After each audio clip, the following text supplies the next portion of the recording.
Zingwe tables are now available at QTech Billiard Hall in Pasig. Okay, yung Zingwe is made of black slate, which is almost 1 inch or 25 centimeter. Ngayon, merong parte sa China na dapat dun mo kukunin yung bato. Zhujiang yata ang pangalan. Zhujiang. Okay? Maganda talagang quality ron. At sa totoo lang, dun din ang factory ng rason. Doon ang quarry. Yes, dun ang quarry. So, yan ang rason kung bakit bumebenta yung mga China table. Kasi pag sinabi mong China table, sandali, gawang China, baka pangit yan. May negative ko na table. May negative, di ba? Pero ito, hindi pwedeng magkaganon kasi wala tayong black slate sa Pilipinas eh. Ang mga marble dito either Romblon or Bulacan. Tama? Madali mag-chip. Yun doon talagang solid, maganda talaga quality. Okay, so tapos na tayo sa bato. Punta naman tayo sa cushion. Ano yung sa tingin mo ang magandang cushion? Anong tatak? Ano ba yun? K55 ba yun? Yeah, dalawa yan eh. K55, K66.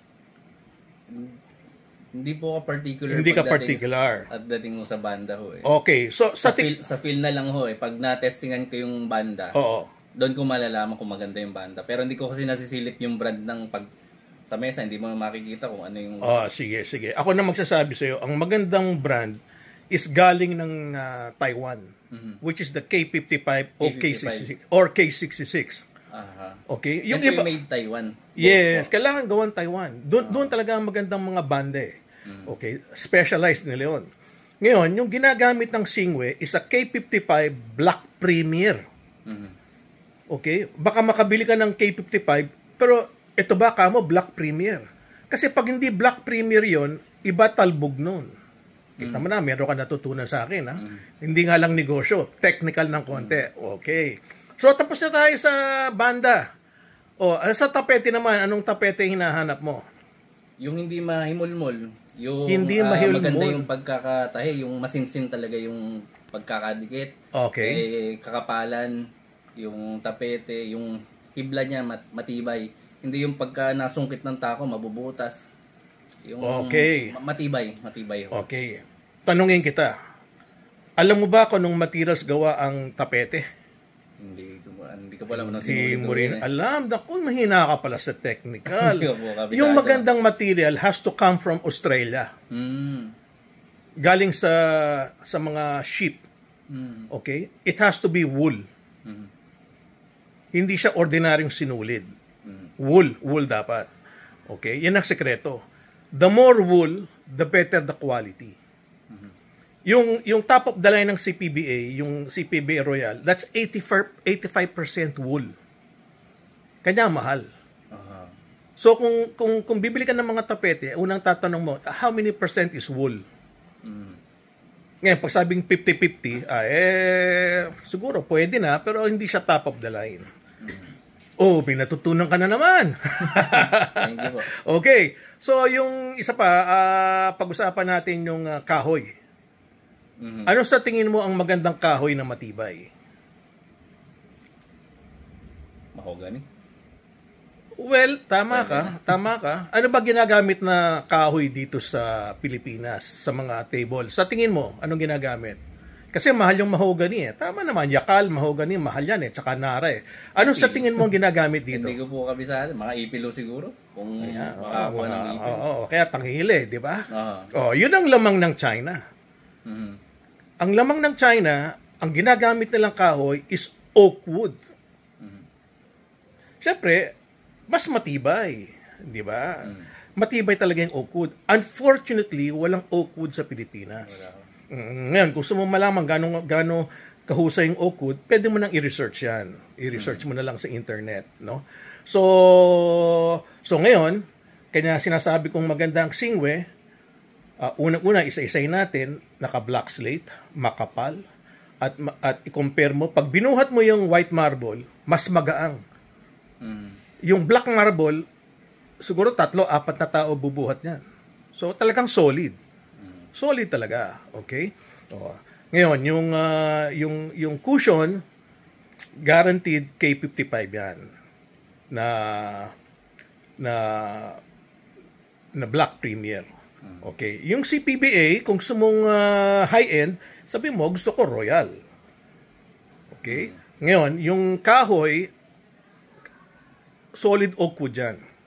Ngayon, kanya gusto ko isang beses, magte-test ako, magpapasampa ako ng 10 tao sa mesa. Sumayaw kayo ron. Mag-happy-happy kayo ron. Parang nanalo kayo. Diba?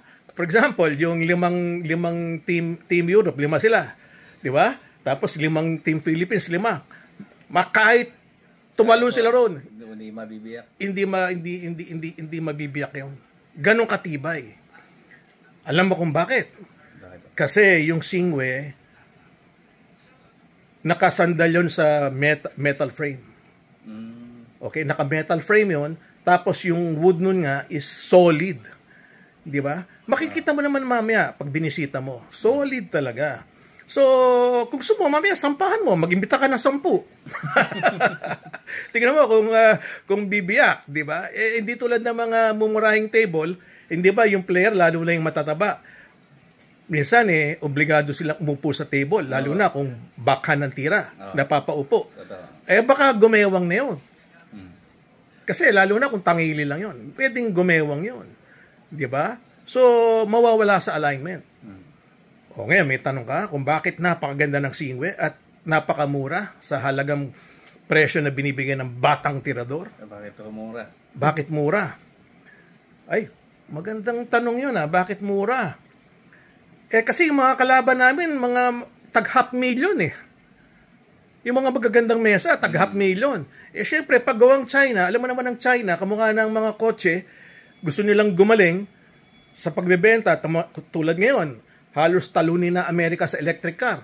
Hindi papatalo China. Kailangan mumurahin nila. Nagsekreto ng negosyo di ba? Gagandahan mo quality, pero wag mong tataasan. Secret ng mga Chinese yan. Bakit nila kayang mumurahin tulad ng mga electric cars? Bakit kaya nilang ibagsak ang presyo? Ito, meron siya tinatawag na slate leveler.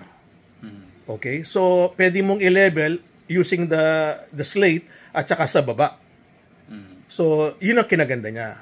So, I'm sure yung original Mr. Song meron din nun, no? Kasi yun ang kinokopyahan nila O, nasabi ko na sa lahat. Meron ka pang ma-testingan na natin. Ma-testingan.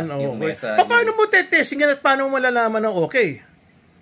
Kailangan testingan, laruan. Laruan. Hanap ako ng kalaro mo mamaya, yung aking marketing manager niya si Oben Sena. Lalabanan mo ng ng laro mamaya para sigurado matetest din, di ba? Mas maganda matest din yung mesa ho na yung Singwe na sinasabi niyo. Oo, at saka makita ko kung gaano kagaling.